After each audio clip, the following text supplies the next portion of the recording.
Hello everybody and welcome to the United Stand. I hope you're doing very well this Thursday evening. We're live and it's the night before. It's a bit like the night before Christmas, isn't it? And we've actually got a lot to talk about tonight because Sancho wants to come to United, Grealish wants to come to United. United are still looking at three positions. Lots and lots to talk about, and I'm very interested to see what you lot have got to say about this. But of course, we've got a very big game tomorrow night against Tottenham Hotspur to come as well.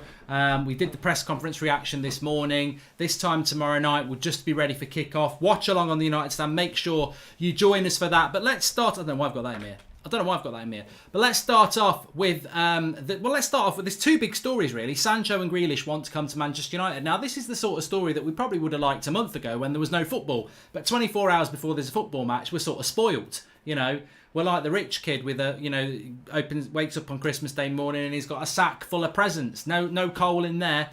So look, let's start with this first story that comes from Fabrizio Romano. I think we all put a lot of weight on what Romano says. And basically, he put a tweet out about Timo Werner, and then he was asked about Manchester United, and he said that effectively there's no bid yet from Manchester United, but Sancho would accept a bid from United, no problem. The real problem is United negotiating with Dortmund and when that will start. So the big sentence in that is that Sancho would accept an offer from United, no problem. And that immediately makes you think, oh, Sancho wants to come to Manchester United. But this is not a problem. This is not a surprise. And in fact, as I said this morning, it's not even a change from what Fabrizio said on the United Stand 2 months ago. United love Sancho. Sancho wants to leave Dortmund. But what I would say from this is that, of course, Sancho wants to come to Manchester United. I think we sell ourselves down the river a little bit here. Jack Grealish desperately wants to come to Manchester United. Facts. You know, he's hinted at it on social media. I know it from someone I've spoken to. You'll know. I mean, look, he plays for Aston Villa. With all due respect, he's working his nuts off for Aston Villa every week. Do you think he wants to come to Old Trafford? Of course he bloody wants to come to Old Trafford. It's not. I think we do ourselves a misservice as a football club sometimes because we've missed out on players in the past or because we're not where we want to be. We do ourselves a misservice or a disservice because, of course, a player like Jack Grealish wants to come to United, James Maddison, Chilwell, Declan Rice, Jadon Sancho. They all want to come to Manchester United because we're a big club and we're a bigger club than where they're at. And they want to come here and bathe in the fame and the enormity of what Manchester United's fan base and club is. They do want to come to this club. Do not think that. They don't. They do. What stops these players coming to Manchester United is somebody else will come in with a better offer or our negotiations are slow and it don't happen. That's not what's going to happen with Sancho, though. United will go in for Sancho. The bid will come in when the bid comes in and Sancho will be open to a move to Manchester United. But what I would say about what Fabrizio Romano has said, that if, effectively Sancho would accept a bid from United, no problem, I think he would accept. Cheddar Bob says 24 hours to go. Of course, Jadon Sancho will accept a bid from Manchester United, but it doesn't mean he won't accept a bid from Chelsea. So I don't think this means Sancho's heart set on Manchester United. I think we'd all love that. I don't think that's the case. I still think there's some flexibility there because if United don't get Champions League football and they don't offer him good terms, and Chelsea do get Champions League football and they offer him good terms, I think he'll go to Chelsea. But I think he very much wants to come to United. And as I've said so many times, this is about Manchester United's ambition now. One thing I would like to say that really encapsulates Werner going to Chelsea today, United's interest in Sancho, is that Chelsea have an appetite and desire to win titles. They buy players to win titles. They've proven that over the last 15 years. Chelsea Football Club go out and buy players with the one reason of going to win Premier League titles. That's what they do. That's what they've done. They sack managers and bring new managers in because they want to win Premier League titles. It's mercenary in both ways. The way they've sacked some managers, I think, Ancelotti deserved to stay at Chelsea. I think he, as a long-term manager, he would have been successful. But Chelsea's way is get rid of a manager when they start to fail, bring in the next big thing. It's proved successful. And with players, they go out and get the players that they want to get. Chelsea are in 4th place and we're fighting for them over the next 9 games. That's what we're doing. Next season, Chelsea want to be fighting for titles. What is Manchester United's ambition? Is Manchester United's ambition to win titles like Chelsea's is? Or is Manchester United's ambition to tread water and get 4th every year? Now, look, that sounds really harsh, But some clubs do it. Arsenal did it with Wenger for 10 years. They were happy to get 4th place. They never wanted to spend the money to go beyond that. And eventually, it cost them because Wenger couldn't get them in the top 4 anymore. The money wasn't spent and the infrastructure just got worse and worse and worse. Basically, at Arsenal, Wenger was such a good coach, he can get them top 4 every season. But by never going beyond that, eventually eroded that team to where it is now. Manchester United, happy birthday Seb, thank you, says songwriter 95. Picture's fuzzy. Is anyone else having a problem with their picture tonight, or are you talking about a picture about something else? Let me know in the live comments. How would you see our midfield with Grealish, Pogba and Bruno Fernandes? I would always want Bruno playing in the advanced role, says Chris Borland. Well, you would never play those 3, but I'll come back to Grealish in a minute. Let me just say this then. So United's ambition now is, what is our ambition? When you see what Chelsea are doing with Ziyech and Werner and maybe Havertz, then maybe that's the problem. But a few people are saying it is. The camera looks great, says Jude. Picture's fine. The picture's quality's fine. Picture is fine. Okay. Songwriter says I'm a bit funny. It's a little fuzzy, says Michael Lavelle. I don't know what's causing that. It should be actually better than it ever is. Paul Robinson says it's not very sharp either. Oh dear, that is a problem. I apologise for that, but it's meant to be. It's meant to be a little bit better than it's ever been. Let me see if I can sort it while we're live.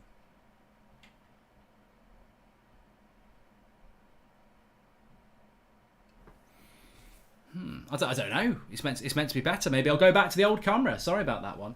But anyway, look, what we're saying about Sancho there is that United need to go and get Sancho. But if Chelsea are getting Werner and Ziyech and Havertz, that's an ambition to go and close the gap. I've always said this. If Liverpool and Man City buy 1 good player, United and Chelsea need to buy 3 because they've got to close that gap. What is Manchester United's ambition here? Is it just Sancho? And is just Sancho enough? Potentially. But they've got to make sure they get Sancho. And I think what today does and what the lockdown does as we come out of lockdown with the game against Spurs tomorrow is that you need to be in a situation whereby Manchester United are buying players that make them a better team. And what I'm happy about is that what Romano said today and what he said on the show a couple of months ago is that Dortmund have a price that they will take for Sancho, and Sancho wants to leave. Therefore, if we come out of this summer and we haven't got Jadon Sancho, then we come out of this summer without Jadon Sancho because of our own inadequacy. And that's all I want. I don't want us to be inadequate, but that's all I want. I want to know that Dortmund want to sell Sancho, and we know that. I want to know that Sancho wants to come to United, and we know that. Now it's down to Manchester United, and if we cock it up like we have done other deals, then look, we've not learnt anything. But if we get it right, then we've learnt a lot, because I think he is the most valuable player this summer. If we're actually all in for Sancho now, Bayern are champions, this is the time for Ed Woodward to start negotiations with Dortmund. Let's not wait, says Sean Turner. Come see, come saw, Sean. I mean, it's very difficult. Do you go and start negotiating with Dortmund at this moment in time when you still don't... I mean, what if there's a second wave in July and football gets cancelled till next Christmas? Like, it's not really the time to start negotiating, but when we do start negotiating, we can't take 6 weeks like we normally do, and that's what I would say. I think United is too big for Sancho to turn down. If he comes in, he and Bruno could single-handedly save this club and bring it back to glory, says Arch. And RGTFC, Black Lives Matter is great, and we need more movements like this. As I look to Pogba and Mahrez as they're Muslim, and so am I, these role models are really important. Good comment there from RGTFC. Look, we're going to see what's going to happen with that, but I agree with you. Kenneth says, why are you obsessed with Sancho? I mean, why have you paid £2 to make a stupid comment? I'm not obsessed with Sancho. It's a Manchester United news show on a night where there's some news about Jadon Sancho. It's not my fault. I'm happy to talk about other stuff, but I'm not going to ignore something that's quite big news today. So I'm not obsessed by Sancho by a long way. But I would say this, if United have got Bruno, Sancho, Rashford, Martial and Pogba next season, which looks highly likely, you've got to be a very poor coach not to be successful. If he wants United as badly as you say, he will come, says Stephen B. Harry. Yeah, but United have got to put the right offer in, haven't they? Let's talk about Jack Grealish then. I thought Jack Grealish played really well last night. Did the watch-along on That's Football of both games. Villa against Sheffield United first was quite a boring game. I mean, God, I must say I've got absolutely no no concerns about Jadon Sancho. Sorry, not. I am obsessed. Kenneth's made me be obsessed by Jadon Sancho. I've absolutely got no concerns about Sheffield United catching us or going past us. They're just not good enough. They're not. They've had a fantastic season, but they are not going to get enough points to go past us and get top 4. I'll be stunned if that happened. But Jack Grealish, if you watch the game, he was here, there and everywhere, but he actually played a lot around his own box. Sometimes a little bit dangerously, you know, dribbling and things, but it showed that he can do that box-to-box role. Which you know, jack of all trades, as I said this morning. But yeah, have no doubts, Jack Grealish desperately wants to come to Manchester United. There's not really a club that's gonna be as big a move for Grealish. I doubt very much that Liverpool or City are gonna look at him, and you know, Leicester, with all due respect, might finish above United, but they're not as big as United. Chelsea could go for him again. I mean, but are Chelsea going to go for every player that we want? So Jack Grealish wants to come to Manchester United. I don't think there's a shadow of a doubt about that. Please smash a like on the video if you're watching. We're nearly at 1,000 likes. And subscribe if you're new, bottom right-hand corner. And share the video if you're watching. Share the video underneath. We've got over 7,000 watching. We've not been live for long. Jowin Daniel says, do you think Sancho will wait to see if we can make any other signings before he takes a call? Chelsea have showed great ambition and we need to match it. I mean, Jowin, I've got to be honest. You know, like Chelsea have gone and bought Ziyech, and they've gone and bought Werner, and they're looking at buying Havertz. That's 3 signings. But do United need Ziyech? Not if they're getting Sancho. Do United need Werner? Yes, I think they do. Did they need Havertz? No. So every club's going to have different things. I think for United, and this is coming from Manchester Evening this morning, Manchester Evening News this morning, and it feeds in quite nicely, that Manchester United's priority this summer is still a winger, a playmaker, and a midfielder. They're the priorities. So there are 3 players. There's always been 3 players. And if you want names attached to those 3 positions, it's Bellingham, Grealish, and Sancho. And that's what it is. That is what it is. But there's also a story that, from Manchester Evening News that Manchester United and Ole Gunnar Solskjaer had basically said he's not willing to go beyond his second priority. So if his first priority is, I don't know, and I'm making names up here, Grealish, and he doesn't get him, Van der Beek's fine, but don't go any further than that. Don't go and get me bloody, I don't know, Mark Noble or something like that. So that's what Ollie had said, and that's what United had agreed. However, if they are in the Europa League next season, they've admitted that they may have to go for third choice players because they won't be able to attract first or second players. So that's the precarious situation that United are in, and we've spoken about this quite a few times. If we end up in the Europa League, then we won't probably get Sancho, but we also probably won't get first, second choices that we want. So very important that we do. It's very encouraging to hear that Solskjaer doesn't want to go beyond his first or second choice because, you know, who does? But we've got to get that Champions League football, which is all about what tomorrow's night, isn't it? Even though we buy in good players, I'm still not confident of Ollie's tactics. 4-2-3-1 counter-attacking football and our backroom staff. Any thoughts? Says Chikorito Hernandez. Well, look, you know, I don't want to be negative ahead of what is a massive game tomorrow. I always feel that United's coaching staff is inexperienced. Because it is. Ollie's inexperienced, Carrick's inexperienced, McKenna's inexperienced. And with Mike Phelan, I just don't know how in touch with the, you know, modern football he is. I mean, he was Sir Alex's right-hand man for a long time, and then he sort of went to Hull, didn't do so great. I don't know that Mike Phelan's a master tactician. I think Mike Phelan plays his part, but I think tactically United are quite inexperienced. And I always feel that it's a shame that Solskjaer didn't get somebody more experienced with him in the coaching staff. But it is what it is, and they've learnt on the job, and, you know, hopefully they can keep learning together.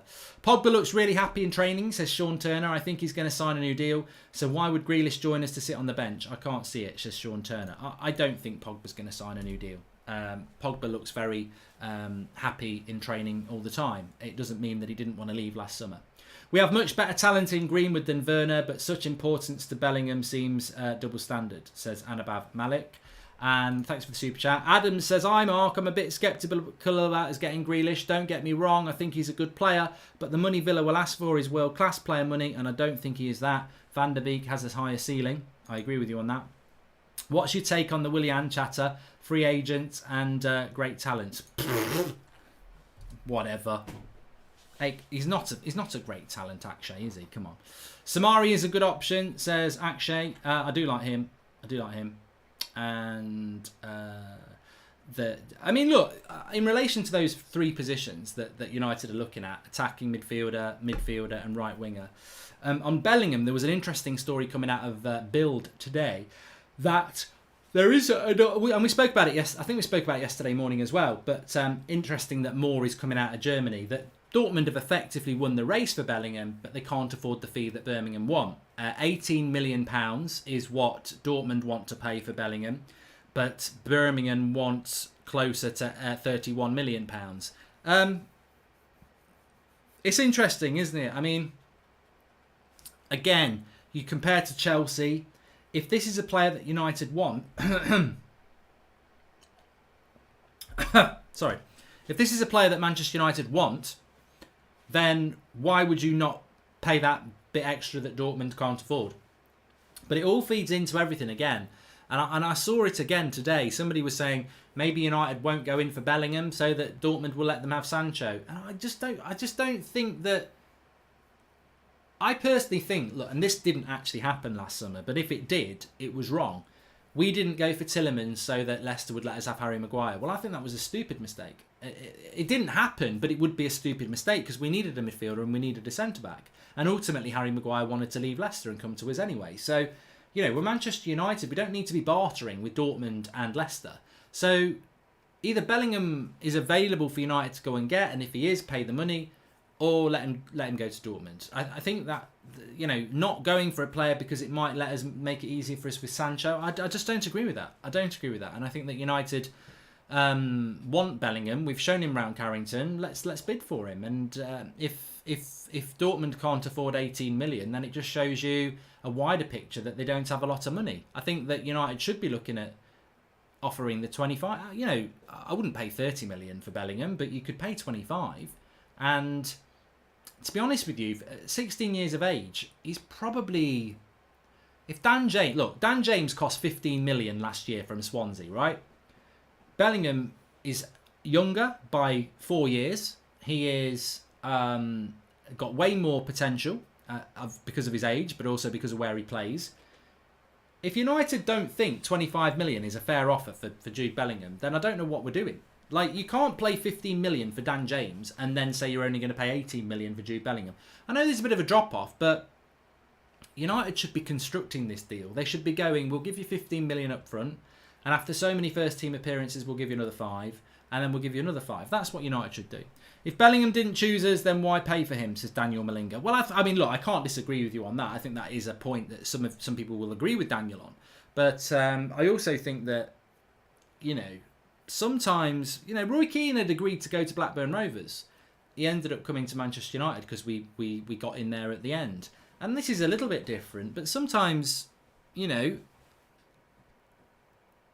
want that player. Do we act petulantly and say, we don't want him anymore because he's chosen Dortmund? Or do we try and convince him to come to United again and prove them that he was wrong? I mean, if we sign him, is he going to be sulking saying, I wanted to play for Dortmund?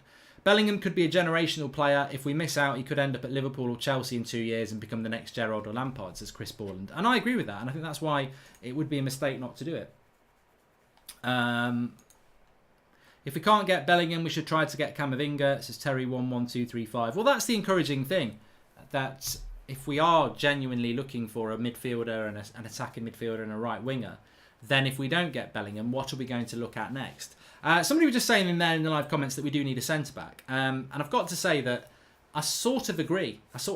Pretty sure you could get Babakari Simare for 25 million. He's a better player than Bellingham, says Akshay. Well, says who? I mean, do you spend a lot of time watching Samare's games and Bellingham's games? And to be honest, I don't think either of them have reached their full potential for you to be able to say that either. I think it's an option, but I don't think you can say he's categorically better. Lee McDermott, welcome to the club. Thanks for joining the United Stand Members Club. You've got your little badge next to your name now. What I was going to say is this. I think that with regards to a centre-back, Manchester United are in that situation whereby we do need we may well be in a position where we need a left-back. And that, to me, is quite interesting because I think that it's not a left-back, a centre-back. We saw today that Twansebi and Jones are injured again. That means you've got Lindelof and Maguire, and many of us think long-term Lindelof and Maguire don't work. So you've got Eric Bailly, who's also injury-prone. We could be in problems for the final 9 games of the season at centre-back, because if Eric Bailly gets an injury, we've only got 2 centre-backs. So I think we do need a centre-back, and for me it was, I don't know what you lot think, for me, we do desperately need a centre-back, but for me, it was always about, well, maybe that's something we'll look at in the future. But I think that where we are at the moment, we may well need to start looking at a centre-back a little bit sooner than we thought, because we do need players that can be fit. And also, as I said, we're a little bit short. I mean, Phil Jones, injured or not, is somebody that I think we are really we're sort of short of. But Tuan Sebi worries me. Really worries me. It's not even just this season at United. He picked up injuries at Villa last year. Eric Bailly worries me.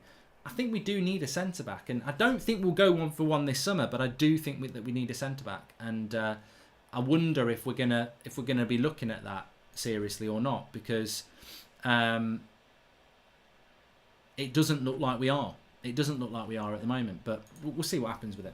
Okay, let's have a look at the next. We've got another super chat in here. Hi, Mark. United should offer Gomez on loan plus money for Bellingham. What's your thoughts? Says Michael Southcombe. I mean, we could do that. It would. I wouldn't mind us doing that. David Alaba might be available soon. Is there a chance we might get him? Says Alan Thomas. I mean, I think the thing about this summer transfer window is, and it's very clear that United don't have bucketfuls of money, and most of it will be required for Sancho, is that I think that this summer. How do I put this? This summer, there are so many players available. So many players. From Adama Traore to Jadon Sancho. From Timo Werner, who's gone, to Raul Jimenez, to Moussa Dembele, to Osman. From Babakari Samare to Camavinga, to Bellingham. From Grealish to Van der Beek. There's loads of players in positions that we need play. And then centre-backs. You've got Konate, Upamecano, Ruben Diaz, Koulibaly. There are lots of players available who want to move this summer, and actually there's not many buyers. So, but I don't think United are going to be what we thought they might be, and what Ollie hinted they might be. They might be in the market to take advantage of it. Signing Sancho's not taking advantage of the market. Signing Grealish isn't taking advantage of the market, and signing Bellingham's not taking advantage of the market, because we were in for all these players before the financial crash and coronavirus lockdown. So I don't think we are going to be there to take advantage of this market, unfortunately. And I think that's just being conservative because we don't want to stretch ourselves. But there are so many players available. There's almost too many, I suppose. Okay, Kelt Helsland says, hi Mark, thank you for your work and your objective but passion. Grealish is Lingard anyway. I think we'll have Bellingham if we give Birmingham the right price. It's up to us to do the right thing. It's interesting that you think Grealish is like Lingard. Axel and Jones injuries might explain why Mengi is training with the first team, says Metaphor. And Michael Southcombe says, if hi Mark, United should offer Gomez. Yeah, we did that one, didn't we? We did do that one. I think there is another super chat here somewhere. No, I think we've covered them all. Does Ollie even have the backing of the board? Says Life is Fun. Yeah, he does, 100%. He does. The board are the club and the board are very much behind Ole Gunnar Solskjaer. Yeah.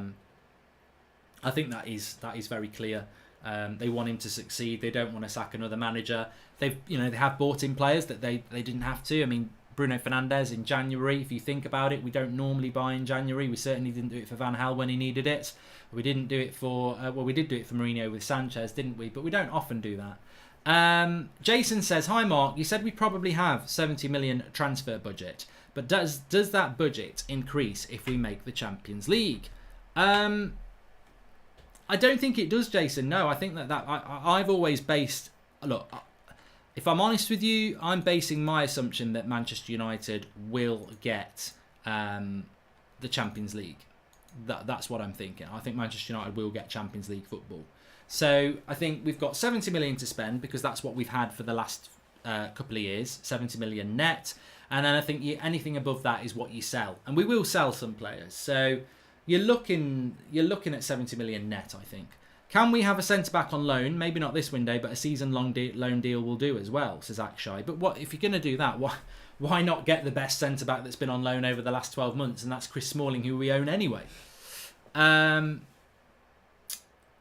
we need Champions League for a payout from sponsorship, says Paul Gray. Yes, there will be a reduction as well. I mean, look, we can't afford... I mean, I know, I was laughing at Arsenal last night, like we all were. But I think football fans sometimes say things and don't think it through. I do it. I'm sure all you do as well.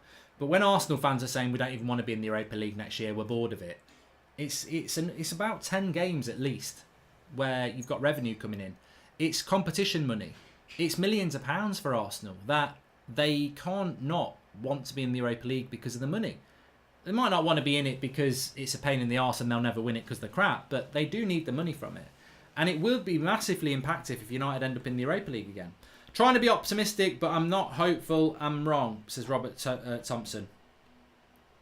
I don't know whether optimistic about United signing players or optimistic about tomorrow night. Do you think Ollie will start Rashford or bring him on from the bench, says Max Merrin? Good question. The Athletic were talking about this at the start of the week, that United are planning without Pogba, for Pogba to be on the bench. And again, it's come out today that Pogba will be on the bench, again coming out of the Athletic. I did my preview, if you've not watched it. I've changed my mind a few times. I think a week ago I was saying Matic has got to start. Then over the weekend I was just like, how can Fred not start?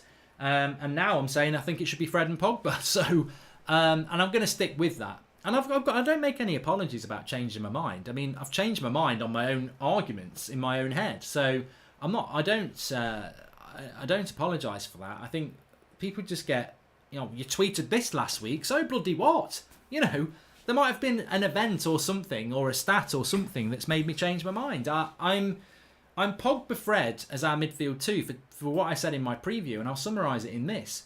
Spurs are a side that's going to park the bus. Spurs are a side that are going to defend and sit deep. What do you want to do against the side that's going to do that? When they're attacking you, you need to transition quick, and also when you're trying to get at them, you need to harass them. Fred's brilliant at harassing players. He's got a very, very good tackle interception rate, whatever you want to call it. Pogba is superb at picking the ball up in his own half and putting it on the toe of our striker. He's one-on-one. Matic isn't quick at closing the ball down, and he can't hit a ball 40 yards. So I think if we want to beat Spurs, play the game, not the emotion. There is no doubt in my mind, and look, Ricky would be on here going mad. There is no doubt in my mind that Matic deserves to start tomorrow. And if Matic starts, and I think he will, I ain't going to rant and moan and go, what's he doing? This is a game we need to win and he's gone ultra defensive. Because I don't think we'll be ultra defensive. And if Matic starts, which I expect, I ain't got a problem with it. Because Matic has been very, very good. But if I was picking a team and to play this game, I'd start with Pogba. And I would take Pogba off later on. And I would try and get the game won in the first 45 minutes. Because the second half is going to be tired players, lots of substitutions, lots of stopping and starting.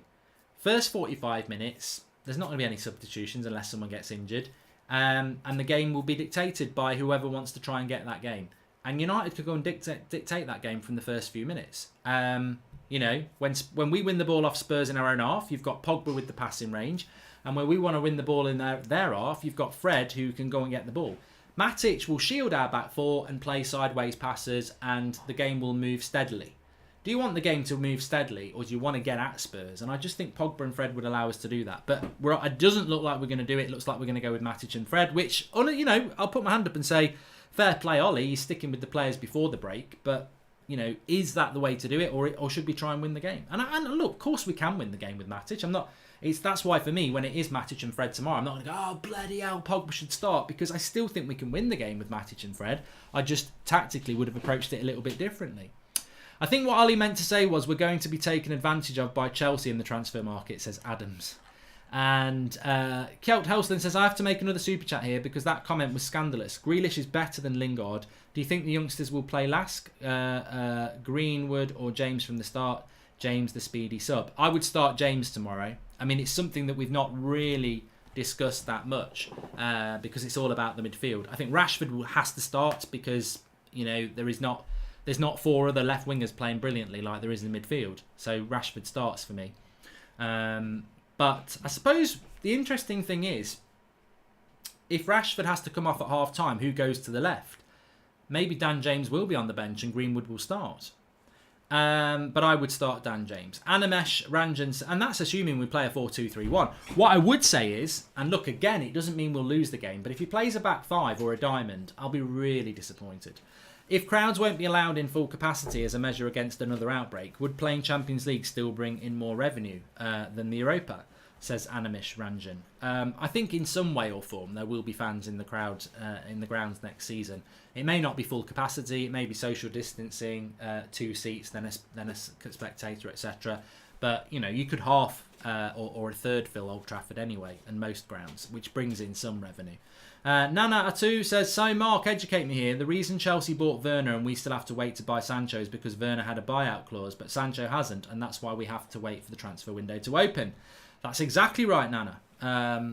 That is exactly right, yeah. I mean, look, in relation to transfers for United, I think some people are getting frustrated because they're concerned and they can see Chelsea are doing a lot of business. But Chelsea got Werner, we could have got Werner, and it would have been done now because of his release clause.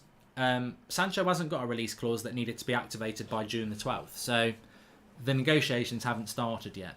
Mark, I want to win tomorrow, but will you take a draw against Spurs? Before lockdown, we would have smashed them, but now get a draw and focus on winning the last 8. No. I don't think that is a mentality that Ollie will have, and I don't think it's a mentality that we need to have. If you go into that game and you end up drawing it, you take it.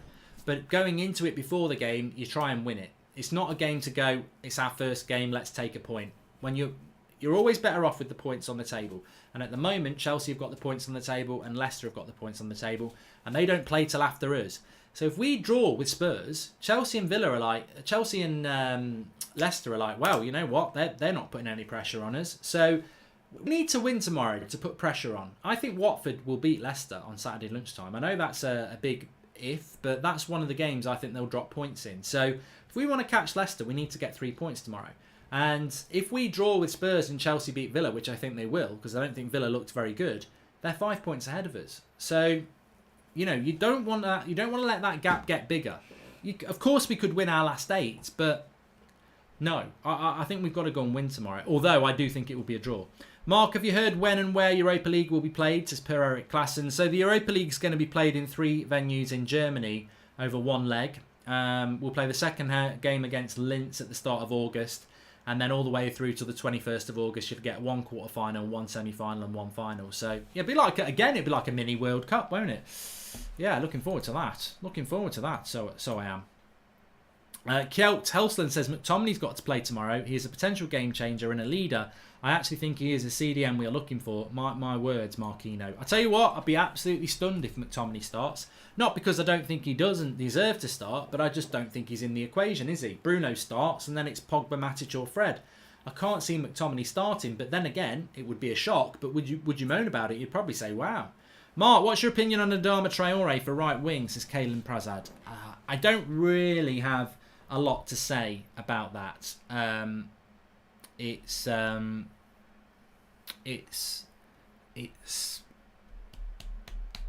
again, you're asking me to talk about a Jadon Sancho alternative, and all I'm going to say is what we said at the start there. Jadon Sancho wants to come to United. United wants Sancho, and Dortmund will sell. So if we don't get Sancho, it's a failure on United. It's not Sancho saying, I don't want to come here, is it?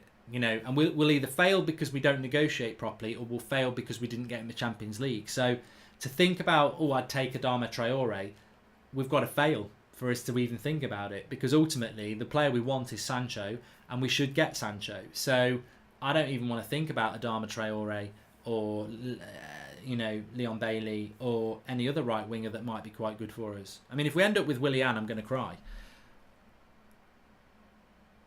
Daniel Dodd says, what makes you think Sancho wants to join United? Well, I don't know what you're doing your little smiley face for, mate, because are you going to be one of those plonkers who decides to think Romano's one of the best transfer journalists in the world, but decide not to listen to the things you don't want to listen to? Fabrizio Romano said today, Sancho would accept a bid from United, no problem. I'll leave that to settle. I know Sancho wants to come to United, but let's go with the credible person who said it outright. And we'll leave that to settle. And you can take your smiley face and shove it right up your arse. But no, seriously, there it is. There it is. And if you don't want to believe that, then never believe any credible thing that Romano says. who is well over 99% right with most of the things he says. So that's what it is. What I would say is it doesn't mean he wouldn't go to Chelsea. I think what Romano is basically saying is that Sancho would accept a bid from Manchester United. Doesn't mean he wouldn't accept a bid from Chelsea if United don't get in the Champions League. But he's definitely wanted. Look, the cold, harsh facts are Sancho wants to come and play in the Premier League. And at the moment, United fits him like a glove. But I still think we've got to get Champions League football. Ollie hasn't picked Matic over Fred or Pogba this season, and I don't see why he'd start now. Metaphor. I think if Pogba was absolutely raring to go fully fit, he would start tomorrow. But I think it's going to be used as a reason not to. Even though we will be obviously starting Rashford as well. Mark, how about we get Mings from... No, I'm not even reading the rest of that. No. United, I think McTominay, Specimen X says, I think McTominay will captain United in the future. I don't disagree with you, mate. Sample Text says Grealish is overrated. And do you think we'll win the Europa League? Says Life is Fun. I do actually. I think we will win the Europa League. But I don't think that is... I think that's more of a get out of jail card, isn't it? With that, I don't think that's something that we should be going. Yeah, we're going to win the Europa League, and so we don't need to finish in the top 4. It will be a get out of jail card, and I tell you what, it'll be a very nervous one. I mean, all of you will remember the game that we played against Ajax in the Europa League, and Mourinho decided, I'm not going to, we're going to put our weakened team out in the league, and we're not going to fight for 4th. We're going to try and get in through the Europa League, and we did. But it's nervy. I want us to get top 4 so that when we win the Europa League, we already know we've got Champions League football.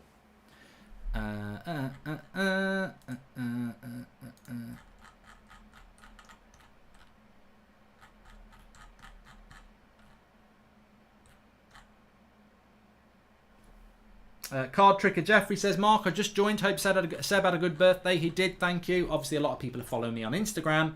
You can do the same at Goldbridge Mark if you want to see what they're on about. And if Ollie were to play 5 at the back, Shaw is left centre-back with Axel Jones injured, it should impact our top 4 hopes.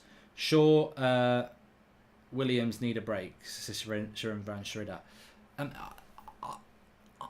I would be stunned if we... Well, no, I can't keep saying I would be stunned, I would be stunned.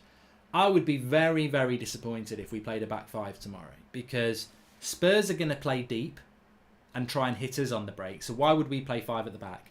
On top of that, why would you play 5 at the back? Because that's 3 centre-backs and you've only got 1 fit centre-back on the bench. So it's not a good idea, because if you get an injury to a centre-back, you're either going to have to change your formation anyway. Just go with the back 4. That's what I would do. If Spurs win tomorrow night, would you be worried about them challenging us for the last Champions League spot? And your comments on AFTV were spot on yesterday, says Dwight Gravefield. If Spurs beat us tomorrow, I would be very, very disappointed. But I'm not arrogant enough to think it's not possible.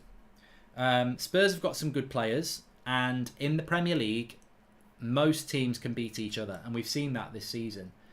I think Liverpool and Man City apart, I think anybody can beat anybody. I mean, Chelsea are in 4th place. They've lost 10 games. So Spurs can definitely beat United tomorrow. But what we're looking for tomorrow is for United to start turning a corner. Now is the time. Inconsistency has got to end. Pogba and Rashford are back. We had a team that was performing well before the break. It's now time to start delivering, playing football, and getting back in the race that United should be running, which is winning major trophies. So tomorrow is symbolic for United. If we were to lose tomorrow, the uncertainty comes back. Is Ollie the right man? Are these the right players? Are we good enough? And all that. If we draw tomorrow, it's a halfway house. If we win tomorrow, the momentum is there. The buzz is there. And I think, look, what did I say about the press conference this morning? Every journalist wanted to talk about Marcus Rashford, and I get that. But where was the extra 10 minutes to talk about an enormous game of football? To me, and Ollie will be thinking this, it's a cup final. It's a cup final tomorrow. Because he will know if they win that game against Mourinho's Spurs and start putting instant pressure onto Leicester and Chelsea, and Leicester and Chelsea know we haven't really got any hard games left. I mean, Sheffield United's a hard game, but you know what I mean? We ain't got Arsenal or City or Chelsea or Liverpool. We've got none of those to play. The traditional big clubs. So, and no, I'm not saying Arsenal would be a hard win, but you know what I mean. They treat it as their cup final. So Ollie will be seeing that as a major cup final tomorrow night, because if he wins it, I think we get top 4. If he loses it, we might not get top 4. If he draws it, it makes it harder to get top 4. So it's a massive game. It's not a game. What I'm trying to say is, it's not a game to feel your way in. It's not like, oh, let's just feel our way into a new season. This is not a new season, but it is a new season because it's been a big break. But you can't afford to drop points. You can't afford. You've only got 9 games, so it's not like opening day of the season. Or let's just see how it goes. It's opening game of this mini season, and we are playing catch up. So it's a cup final tomorrow. There's nowhere to hide. Of course we can lose, but it'd be massively disappointing if we did. And if we lost it because we played the wrong way, then there will be criticism. If you lose it because Spurs turn up and play brilliantly and we just don't, and but the tactics and the selections are right, well, that can happen. But the back 5 would be a major mistake. Hi Mark, if we achieve Champions League, what do you feel is a realistic target in terms of how far we can go in the competition next season? Jack O'Neill, that is such a difficult question for me to answer. Thanks for the contribution from Lib Kaz 2018.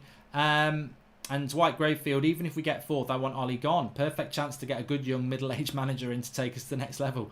Harsh Dwight, harsh Dwight.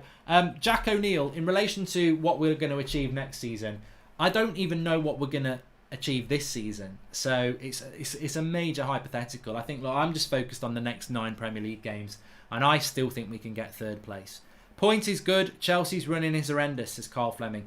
Yeah, but you know what? Chelsea's running isn't horrendous. They've got Liverpool to play, who may will have won the league by then. So they won't be as mentally strong. Man City, well, look, you never know. You never know. So look, Chelsea could win all their games, and we can't catch them anyway. I don't think. Look, my mentality is probably going to be different to some people. I don't think a point's a good result tomorrow night. I don't. I'll take it over losing, but I don't think it's a good result because we're playing catch-up. When you're playing catch-up, you can't say, oh, it's a good point. We'll catch them later. Put the pressure on. Put the pressure on. Don't let Chelsea make that gap bigger, because that's what will happen. If we draw tomorrow, that 3-point gap will be 5 points on Sunday night. So in one game week, it's gone from 3 to 5. And actually, as I said before at the start of the week, if it's a 5-point gap to Chelsea on Sunday night, that's the same gap as it is to Leicester.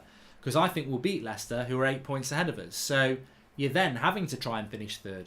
Mark, it's pointless. United and Arsenal are making the Champions League as we will both do rubbish in it, says Zane. Why comparing us to Arsenal? You need to be talking about Burnley. You're not on the same page as United, Zane. Stop trying to make yourself feel better. You're not on our level yet. Mark, saying we missed out on Werner. Should we prioritise a striker over Grealish? Chiesa from Fiorentina looks great and a fair price, but he's a winger. Ian Agnew Music 7. I think he'd be more of a Sancho replacement. And Paul Robinson says, I'm not going to be happy with a draw. F that.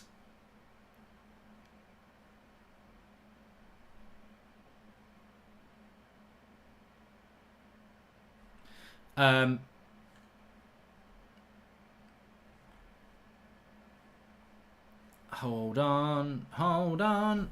Okay, let's have a look. I thought I'd lost the stream then. Anybody in the live... who's watching the watch-along tomorrow night? That's what I was meant to say. We've got fan cams tomorrow night as well. Going to be slightly different, but we have got Ricky, Saeed, Adam. I think Sander's doing one. Got a few other people as well. Flex and Rants are doing them as well. Tomorrow night at after the game, about 10:15, we will have fan cams coming in, and we have got the watch along for you tomorrow night as well. I'm also doing Man Utd News in the morning, so make sure you subscribe to the channel if you're new, bottom right hand corner, and smash a like on the video. Get a good night's sleep, because it's going to be a lot of passion floating around tomorrow. But the watch along is back, and I'm very, very, very excited. I'm hoping tomorrow night that there's just going to be a lot of taking the piss out of Mourinho. That's what I'm hoping, but hopefully he's got his bus driving hat, because he's going to get a lot of stick, hopefully, tomorrow night. Can I just ask, finally, what is the video like? Because some people were saying it was fuzzy, not fizzy. Is it good? Is it bad? Was it better last week? Is it better now? We've been using a new camera on the last 3 streams. I thought it was looking better, but for some people it seems to be looking not better. So let me know in the live comments whether it's better or worse.